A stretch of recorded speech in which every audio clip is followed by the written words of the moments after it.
जय हिंद साथियों। तो यहाँ पर हम आपके लिए पेपर कोड बीपीएससी 101 के कुछ इंपॉर्टेंट क्वेश्चंस को डिस्कस करेंगे जो आपकी जून एग्जाम के लिए इंपॉर्टेंट है। अगर आपको ये क्लास पसंद आती है तो वीडियो को लाइक एंड जो है चैनल को सब्सक्राइब करना मत भूलिएगा।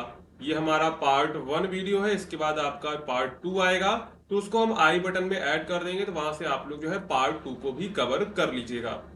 और अगर आप लोग इस सब्जेक्ट की गैस पेपर को परचेज करना चाहते हैं जिसमें हमने आपके PYQ प्लस जो है बुक से मोस्ट इंपोर्टेंट क्वेश्चंस को कवर किया हुआ है जो आपकी एग्जाम के लिए वेरी वेरी इंपॉर्टेंट है, तो इसे आप हमारी वेबसाइट से डाउनलोड कर सकते हैं। अगर आप वेबसाइट से नहीं कर पाते हैं तो आपको डिस्क्रिप्शन में एक नंबर दिया गया है, उस नंबर पे आप लोग जो है व्हाट्सएप मैसेज करके परचेज कर सकते हैं। अब यहाँ पर जिनको वेबसाइट से करना है सिंपली गूगल पर जाएंगे और यहाँ पर आपको सर्च करना है shop.hindustanknowledge.com। तो जैसे आप सर्च करेंगे तो आपके सामने कुछ इस प्रकार की वेबसाइट हमारी खुल के आ जाएगी। अब आपको सिंपली यहाँ पर ऊपर सर्च कोड दिखेगा, सिंपली इस पर क्लिक करेंगे और यहाँ पर अपना आपको पेपर कोड टाइप करना है। तो BPSC 101 जैसे आप टाइप करेंगे तो इंग्लिश और हिंदी दोनों लैंग्वेज में आपको गैस पेपर मिल जाएगा। तो जिस भी लैंग्वेज में आपको डाउनलोड कर रहे हैं सिंपली उस पर क्लिक करेंगे और बाय नाउ पर क्लिक करके इसको परचेज कर लेंगे। अगर आपको कोई प्रॉब्लम होती है तो आप लोग इस नंबर पे जो है व्हाट्सअप कर सकते हैं, आपकी प्रॉब्लम सॉल्व हो जाएगी। और इस वेबसाइट का लिंक आपको डिस्क्रिप्शन में दिया गया है, तो वहां से आप लोग एक्सेस कर सकते हैं। अब वापस चलते हैं अपने प्रश्नों पर। तो यहाँ पर हमारा पहला प्रश्न है, उत्तर आधुनिकवाद पर लियोतार्ड के विचारों का परीक्षण कीजिए। यानी कि उत्तर आधुनिकवाद पर जो है लियोतार्ड के क्या विचार थे उसके बारे में यहाँ पर हम लोग विस्तार से चर्चा करेंगे। तो उत्तर आधुनिकवाद 20वीं शताब्दी के उत्तरार्ध में उभरा एक बौद्धिक आंदोलन है जो आधुनिकता की धारणाओं, विश्वासों और संस्थाओं पर सवाल उठाता है। जीन फ्रांकोइस लियोतार्ड फ्रांस के एक प्रसिद्ध दार्शनिक थे जिन्हें उत्तर आधुनिक विचारधारा के प्रमुख चिंतक के रूप में जाना जाता है। उनकी प्रसिद्ध कृति the post modern condition a report of on knowledge उत्तर आधुनिक विचारधारा की आधारशिला मानी जाती है। यानी कि जब 20वीं शताब्दी खत्म होने वाला था उसके बाद जो है वहीं उस समय ही जो है आपका उत्तर आधुनिकवाद जो है एक बौद्धिक आंदोलन जन्मा जो आधुनिकता की धारणाओं, विश्वासों और संस्थाओं पर सवाल उठाता है। और उसके जो चिंतक माने जाते हैं उनको कहा जाता है जीन फ्रांकोइस लियोतार्ड, जो फ्रांस के एक प्रमुख दार्शनिक थे। अब यहाँ पर देखते हैं लियोतार्ड के अनुसार जो है उत्तर आधुनिकता की क्या परिभाषा है। तो लियोतार्ड ने उत्तर आधुनिकता को महाख्यानों के प्रति अविश्वास के रूप में परिभाषित किया। महाख्यान वे व्यापक कथाएं या विचारधाराएं हैं जो समाज, ज्ञान, प्रगति और इतिहास को एक सार्वभौमिक दृष्टिकोण से समझाने का दावा करती हैं, जैसे प्रकृति का विचार, मार्क्सवाद, उदारवाद, विज्ञान की सर्वोच्चता। इनका सबका क्या करते हैं, ये इन सबके क्या करते हैं, इन सबके जो है प्रति अविश्वास प्रकट करते हैं। लियोतार्ड का मानना था कि अब लोग इन बड़े बड़े दावों पर विश्वास नहीं करते क्योंकि वे अनुभवों और सच्चाइयों को एक ही ढांचे में बांधने की कोशिश करते हैं। उत्तर आधुनिक युग में लोग विविधता, असहमति, स्थानीयता और व्यक्तिगत अनुभव को अधिक महत्व देने लगे हैं। यानी कि उन्होंने क्या किया, जो समाज में व्यापक कथाएं, विचारधाराएं थी जो समाज में ज्ञान, प्रकृति और इतिहास को एक सार्वभौमिक दृष्टिकोण से समझाने का दावा करती थी, वो उनका क्या करते हैं, विरोध करते हैं। और वे कहते हैं कि लोग जो वर्तमान में हैं वो लोग इन बड़े बड़े दावों पर विश्वास नहीं करते हैं क्योंकि वे अनुभवों और सच्चाइयों को एक ही ढांचे में बांधने की कोशिश करते हैं। उत्तर आधुनिक युग में लोग विविधता, असहमति, स्थानीयता और व्यक्तिगत अनुभवों को अधिक महत्व देने लगे हैं। अब यहाँ पर देखते हैं ज्ञान और भाषा का क्या संबंध है। तो लियोतार्ड के अनुसार ज्ञान अब एक प्रदर्शन बन गया है, यानी वह ज्ञान जो काम आता है, जो तकनीकी रूप से उपयोगी है, वही स्वीकार है। ज्ञान को बाजार और प्रौद्योगिकी के हिसाब से आंका जाने लगा है। उन्होंने कहा कि उत्तर आधुनिक समाज में ज्ञान का उद्देश्य है सत्य को खोजना नहीं बल्कि उपयोगी बनाना हो गया है। यानी कि जो आधुनिकवाद समाज में ज्ञान का उद्देश्य क्या है, सत्य को खोजना नहीं है बल्कि क्या है, उपयोगी बनाना है। यानी कि आधुनिक अगर हम लोग बात करें आधुनिक समाज में, तो ज्ञान का मतलब ये हो गया है कि लोग जो है उस ज्ञान से प्रयोग करके तकनीकी रूप से कितने सक्षम हो रहे हैं, वो कितना जो है पैसा उससे कमा रहे हैं ज्ञान से। तो ज्ञान यहाँ पर क्या बन चुका है, ज्ञान को बाजार और प्रौद्योगिकी के हिसाब से जो है आंका जाने लगा है। उन्होंने यह भी कहा कि भाषा में अनेक भाषा खेल होते हैं, हर व्यक्ति या समूह की भाषा और संदर्भ अलग अलग होते हैं, इसलिए कोई एक सार्वभौमिक सत्य नहीं हो सकता। हर कथन को उसके संदर्भ में ही समझा जाना चाहिए। आप देखते इसके राजनीतिक और सामाजिक क्या प्रभाव हुए।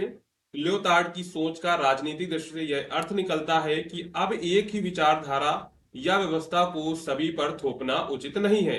यानी कि जो लियोतार्ड की सोच का राजनीतिक दृष्टिकोण क्या निकलता है कि एक ही विचारधारा या व्यवस्था को सभी पर थोपना उचित नहीं है। समाज में अनेक आवाजें, पहचाने और दृष्टिकोण होते हैं, जैसे दलित महिलाएं, आदिवासी, LGBTQ+ आदि, और सभी की आवाज सुननी चाहिए। उत्तर आधुनिकता विविधता, बहुलता और असहमति को स्वीकार करती है।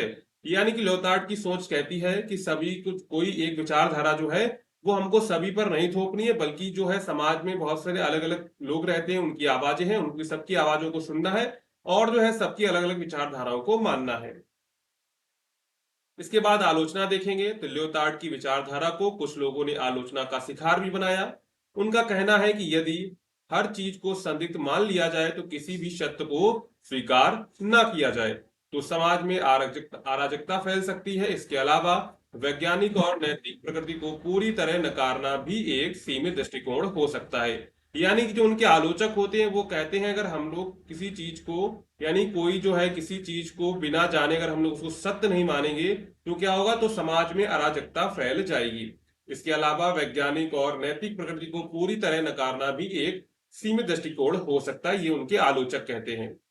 इसके बाद निष्कर्ष लिखेंगे तो लियोतार्ड के उत्तर आधुनिक विचारों ने हमें यह सोचने पर मजबूर किया कि हम ज्ञान, समाज और सच्चाई को किस तरह समझते हैं। उन्होंने यह स्पष्ट किया कि अब कोई एक सार्वभौमिक सत्य नहीं है, बल्कि अनेक छोटे छोटे सत्य हैं जो विभिन्न लोगों के अनुभवों से जुड़े हुए हैं। उनकी सोच ने समाज को अधिक लोकतांत्रिक, बहुलतावादी और समावेशी बनाने में मदद की है।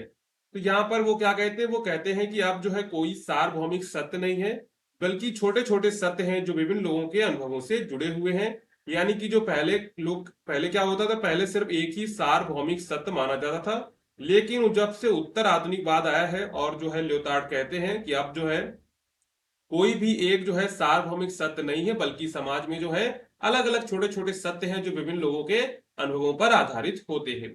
तो यहाँ पर हमने पहला प्रश्न देखा। पहला प्रश्न क्या था, उत्तर आधुनिकवाद पर लियोतार्ड के विचार क्या थे। वो यहाँ पर हमने सबसे पहले परिभाषा देखी, ठीक है।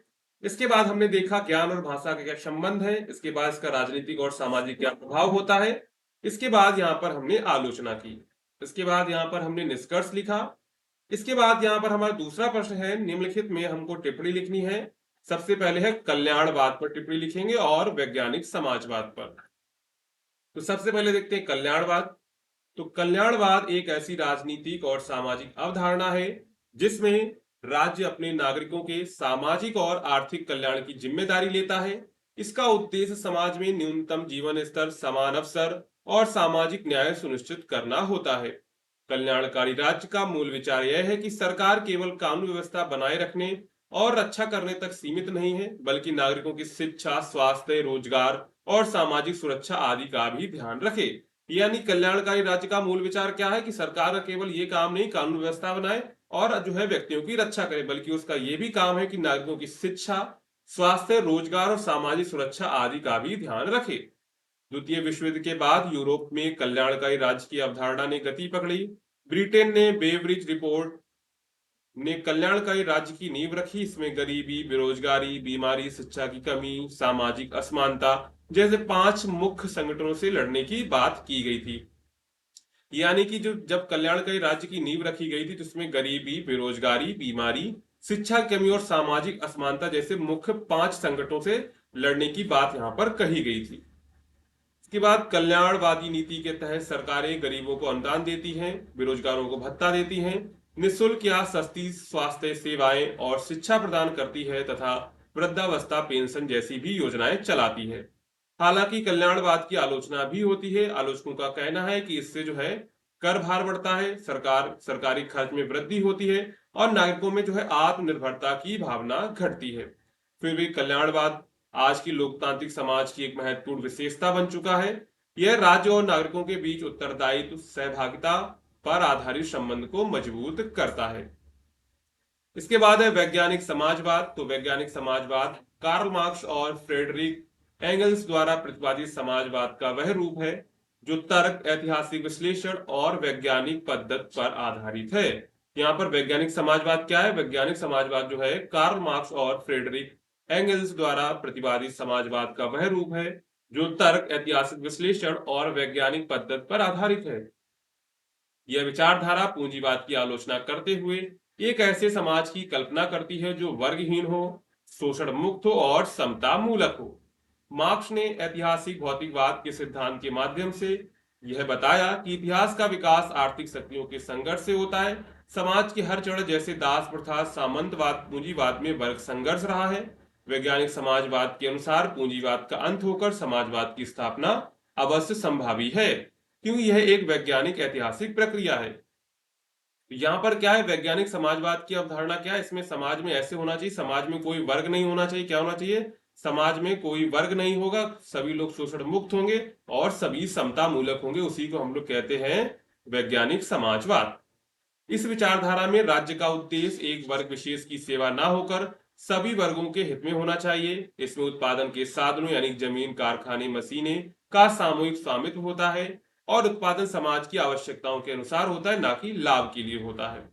वैज्ञानिक समाजवाद को काल्पनिक समाजवाद से अलग माना गया है, क्योंकि यह किसी आदर्श स्थिति का सपना नहीं दिखाता, बल्कि समाज के ठोस विश्लेषण पर आधारित होता है। सोवियत संघ, चीन, क्यूबा आदि देशों में इसी विचारधारा के आधार पर समाजवादी शासन की स्थापना हुई है। हालांकि व्यवहार में इनमें कई कमियां भी सामने आती हैं।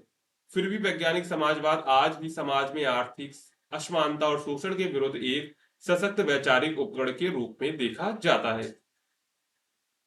इसके बाद चलते हैं तीसरे प्रश्न पर। अगर आपको ये दो प्रश्न अच्छे समझ में आए हैं, अगर आपने अभी तक वीडियो को लाइक नहीं किया तो वीडियो को लाइक कर दीजिए और चैनल को भी सब्सक्राइब कर लीजिएगा, ठीक है। अब यहां पर देखते हैं राजनीति से आपका क्या तात्पर्य है, व्याख्या कीजिए। तो राजनीति वह प्रक्रिया है जिसके माध्यम से समाज में सत्ता का वितरण, संसाधनों का प्रबंधन और निर्णय निर्माण किया जाता है। यह सामाजिक जीवन का एक महत्वपूर्ण पहलू है जो यह निर्धारित करता है कि कौन शासन करेगा, कैसे निर्णय लिए जाएंगे और निर्णयों से समाज के कौन कौन से वर्ग कैसे प्रभावित होंगे। ये सब किसमें आता है? ये सब राजनीति में आता है। तो राजनीति वह प्रक्रिया है जिसके माध्यम से समाज में सत्ता का वितरण होता है, संसाधनों का प्रबंधन होता है, निर्णय निर्माण किया जाता है। यह सामाजिक जीवन का एक महत्वपूर्ण पहलू होता है जो निश्चित करता है कि कौन शासन करेगा, कैसे निर्णय लिए जाएंगे और उन निर्णयों से समाज के कौन से वर्ग कैसे प्रभावित होंगे। अगर हम लोग सरल शब्दों में कहें तो राजनीति का अर्थ है लोक हित से जुड़ी गतिविधियां, नीति निर्माण और सत्ता प्राप्त करने या उपयोग करने की प्रक्रिया क्या कहलाती है? राजनीति कहलाती है। क्या कहलाती है? राजनीति कहलाती है। राजनीति केवल सरकार बनाने या चुनाव लड़ने तक सीमित नहीं है, बल्कि यह हर उस प्रक्रिया में शामिल है जहां जनसंपर्क, प्रभाव और निर्णय का मुद्दा हो। अब यहां पर देखते राजनीति के मुख्य अंग है, पहला सत्ता यानी जिसके पास निर्णय की शक्ति होती है, सरकार और शासन व्यवस्था, नीति निर्माण, समाज के लिए नियम और जो योजनाएं बनाता है उसे नीति निर्माण कहते हैं, और जनसंपर्क और जनहित। तो ये राजनीति के मुख्य अंग होते हैं। आप देख लेते राजनीति के प्रकार। तो सबसे पहले सकारात्मक राजनीति आती है जो जन कल्याण के लिए होती है, जैसे शिक्षा, स्वास्थ्य, रोजगार से जुड़ी नीतियां। इसके बाद नकारात्मक राजनीति, जब सत्ता पाने के लिए धोखा, प्रपंच या जातिवाद या सांप्रदायिकता का प्रयोग किया जाए तो वहां पर कैसी राजनीति होती है? नकारात्मक राजनीति होती है। इसके बाद हम लोग यहाँ पर निष्कर्ष लिखेंगे। तो राजनीति समाज को दिशा देने वाली शक्ति है। यदि यह ईमानदारी, पारदर्शिता और लोक हित से प्रेरित हो तो राष्ट्र की प्रगति और सामाजिक न्याय सुनिश्चित किया जा सकता है। इसलिए एक जागरूक नागरिक के रूप में राजनीति को समझना और उसमें भाग लेना आवश्यक होता है। यहाँ पर हमने सबसे पहले देखा राजनीति क्या होती है, राजनीति के मुख्य अंग कौन कौन से हैं। इसके बाद राजनीति के प्रकार देखे और यहाँ पर हमने फाइनल निष्कर्ष लेके अपना उत्तर समाप्त कर दिया है। इसके बाद चलते अगले प्रश्न पर। तो यहाँ पर अगला प्रश्न है उदारवाद और नव उदारवाद के मध्य भेद की व्याख्या कीजिए। तो यहाँ पर हम लोग देखेंगे उदारवाद क्या है और नव उदारवाद क्या है।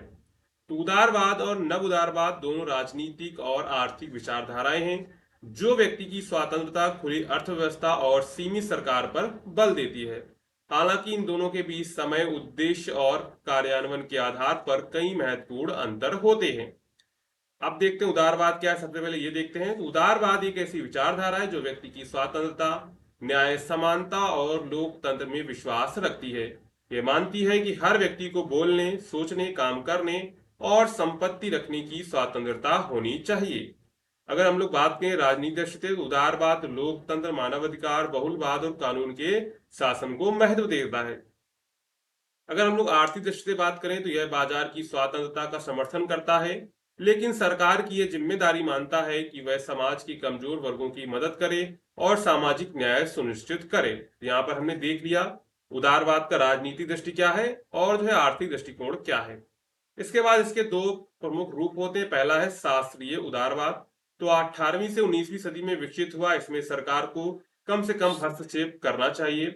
इसके बाद आधुनिक उदारवाद तो 20वीं सदी में उभरा, जिसमें सरकार को समाज में समानता, कल्याण लाने के लिए सक्रिय भूमिका निभानी चाहिए।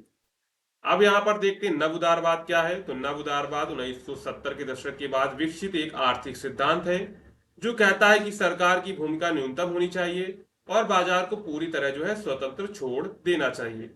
इस विचारधारा के अनुसार निजीकरण यानी कि प्राइवेटाइजेशन, निजी पूंजी निवेश, वैश्वीकरण और सरकारी नियंत्रणों की समाप्ति से देश की अर्थव्यवस्था तेजी से बढ़ेगी और समृद्ध करेगी।